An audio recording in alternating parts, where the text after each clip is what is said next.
Yeah, hi folks. Now, it really doesn't matter what we do anymore, as the walls are closing in on us from every direction.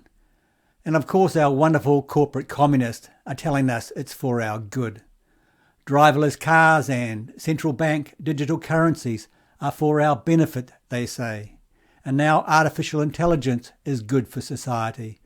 So let's get started with Chat GPT.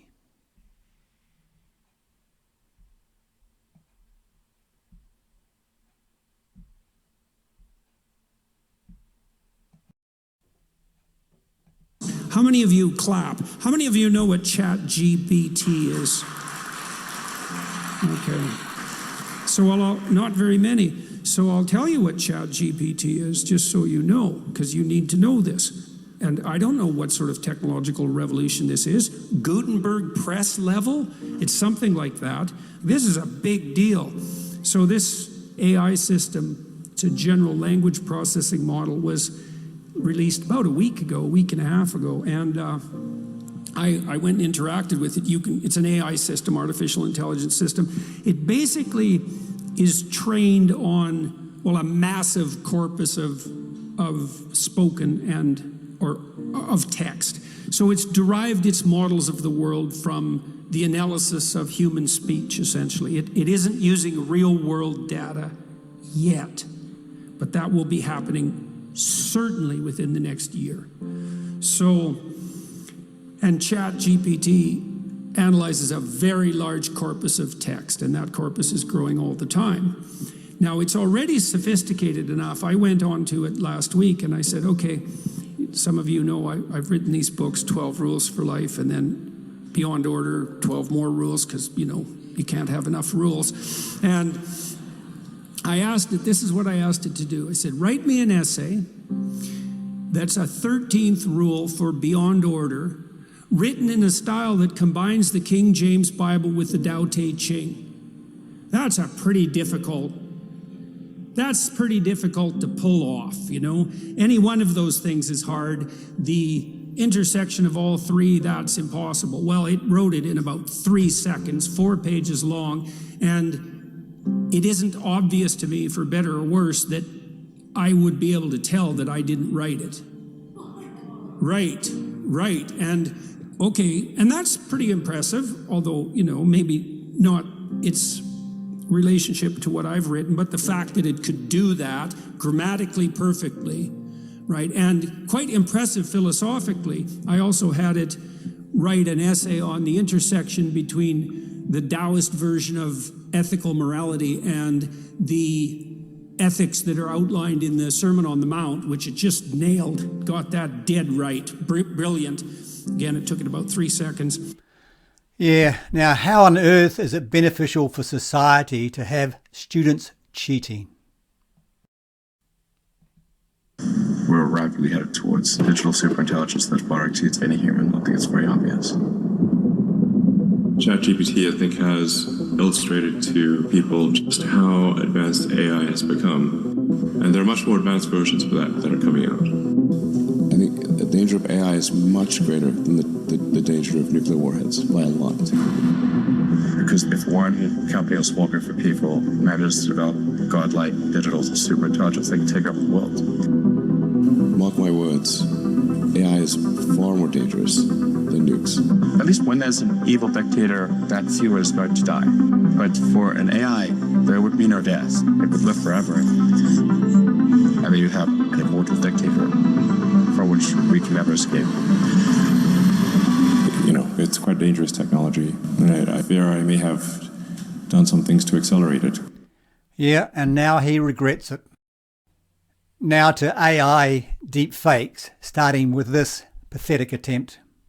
I'm obviously going to be completely biased. Perhaps it's the New Zealand media contingent that you should ask who's in the room. You know, I think for us it was a way of demonstrating what it looks like when you move just beyond measures like GDP.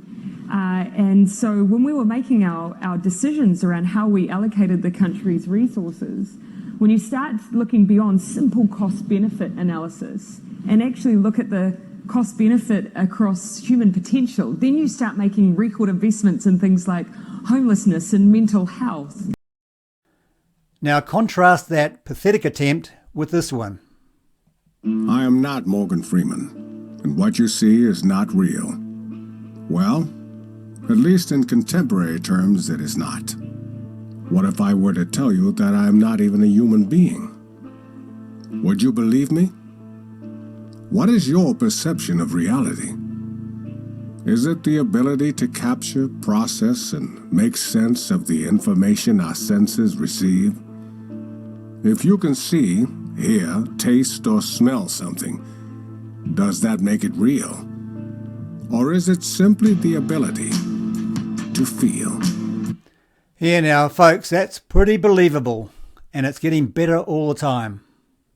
I would like to welcome you to the era of synthetic reality. Now, what do you see? This is young Simon Cole performing in America's Got Talent in front of Simon Cole, because this is deep fake. And this is a deep fake of Ukraine's President Volodymyr Zelensky asking his soldiers to surrender. One is entertaining, while the other is alarming about the dangers of deep fake. These are the two faces of deep fake. Due to the term fake, the phrase deep fake evokes a negative feeling.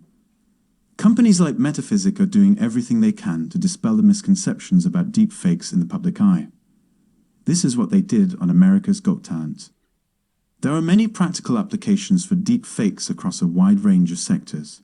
For instance, news outlets may publish news 24 hours a day, 7 days a week without the actual reporter present, by using a deep fake of their own reporter.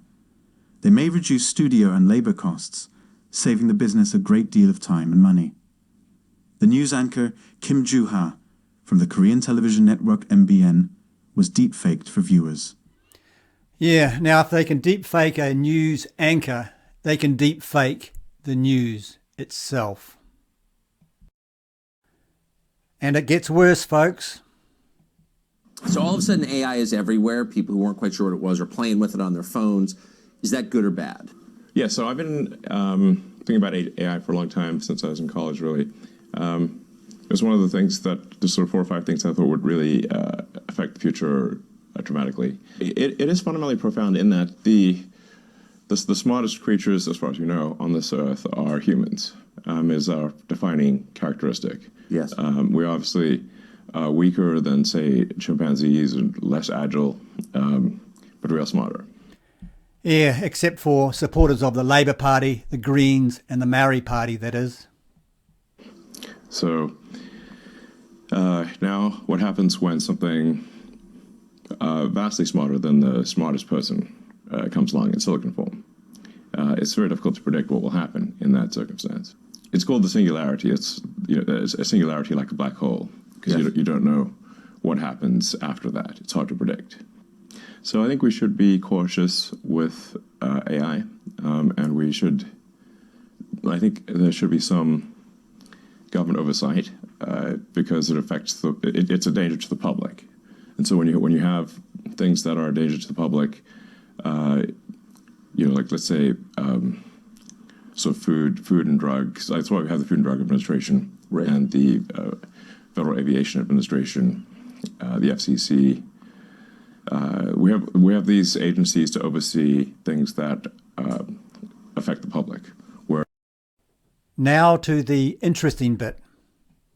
But all regulations start with a perceived danger. Planes fall out of the sky, or food causes botulism. Yes. I don't think the average person playing with AI on his iPhone perceives any danger. Can you just roughly explain what you think the dangers might be? Yeah, so the danger, really, AI is perhaps more dangerous than, say, mismanaged aircraft design or production maintenance, or bad car production, in the sense that it has the potential, however small one may regard that probability, but it is non-trivial. It has the potential of civilizational destruction. Civilization destruction. there's movies like Terminator, but it wouldn't quite happen like Terminator because the intelligence would be in the data centers. Right. The robot's just the end effector. But I think perhaps what you may be alluding to here is that regulations are really only put into effect after something terrible has happened. That's correct. If that's the case for AI, and we're only putting regulations after something terrible has happened, it may be too late to actually put the regulations in place. The AI may be in control at that point. You think that's real? It is conceivable that AI could take control and reach a point where you couldn't turn it off, and it would be making the decisions for people. Yeah, absolutely. Absolutely. No, that's definitely where things are headed, for sure.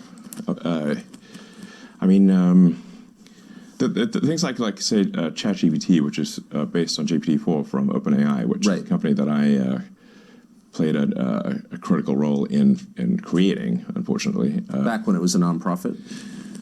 Yes. I mean, the reason OpenAI exists at all is that Larry Page and I used to be close friends, and I would stay at his house in Palo Alto, and I would talk to him late into the night about AI safety. And at least my perception was that Larry was not taking AI safety seriously enough. What did he say about it? He really seemed to be one sort of digital superintelligence, basically digital God, if you will, as soon as possible. He wanted that? Yes. He's made many public statements over the years that the whole goal of Google is what's called AGI, artificial general intelligence, or artificial superintelligence. And I agree with him that there's great potential for good, but there's also potential for bad. And so if you've got some radical new technology, you want to try to take a set of actions that maximize the probability it will do good and minimize the probability it will do bad things. Yes. It can't just be hell for leather. Let's just go, barreling forward and, hope for the best. And then at one point, I said, well, what about, we're going to make sure humanity's okay here. And then he called me a speciesist. Did he use that term? Yes. And there were witnesses. I wasn't the only one there when he called me a speciesist. And so I was like, okay, that's it. Yes, I'm a speciesist. Okay. You got me. What are you? Yeah, I'm fully a speciesist. Busted. So that was the last straw. At the time, Google had acquired DeepMind, and so Google and DeepMind together had about 3/4 of all the AI talent in the world. They obviously had transfer. Well, 3/4 of the AI talent in the world. That's total control. Of money and more computers than anyone else. So I'm like, okay, we have a unipolar world here where there's just one company that has close to a monopoly on AI talent and computers, like scaled computing. And the person who's in charge doesn't seem to care about safety. This is not good. So then I thought, what's the furthest thing from Google would be like a nonprofit that is fully open, because Google was closed for profit. So that's why the open in OpenAI refers to open source, transparency, so people know what's going on. Yes. And that we don't want to have like while I'm normally in favor of for-profit, we don't want this to be sort of a profit-maximizing demon from hell. That's right. That just never stops. Right. So that's how OpenAI would. So you want speciesist incentives here? Incentives that yes, I think we want pro-human. Yeah. Let's make the future good for the humans. Yes. Yes, because we're humans. So can you just put it? I keep pressing you, but just for people who haven't thought this through and aren't familiar with it, and the cool parts of artificial intelligence are so obvious. Write your college paper for you. No, Tucker, that's not cool. That's cheating. Write a limerick about yourself. Yeah. Like there's a lot there that's fun and useful. But can you be more precise about what's potentially dangerous and scary? Like what could it do? What specifically are you worried about? Okay, going with old sayings, the pen is mightier than the sword. If you have a super intelligent AI that is capable of writing incredibly well, and now listen to this bit, folks.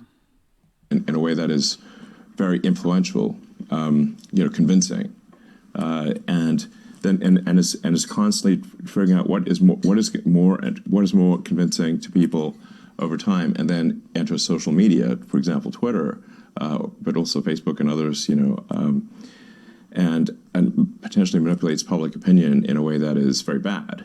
How would we even know? How would we even know? How do we even know? So, to sum up, in the words of Elon Musk, for all human history, human beings have been the smartest beings on the planet. Now, human beings have created something that is far smarter than they are. And the consequences of that are impossible to predict. And the people who created it don't care. In fact, as he put it, Google founder Larry Page, a former friend of his, is looking to build a, quote, digital god. Now, talking about deep fakes, I'm sure Joe Biden doesn't walk like this.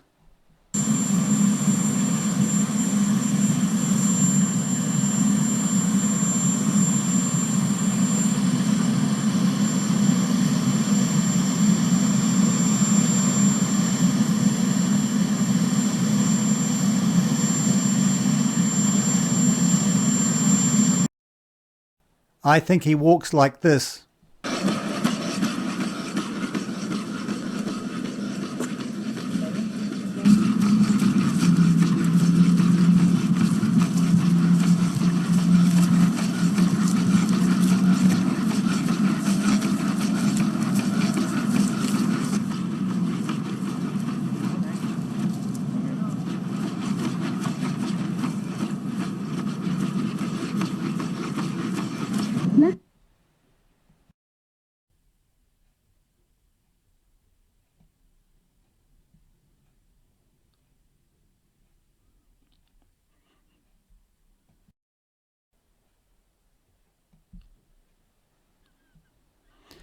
Yeah, now hat tip to Rich for pointing me towards this story.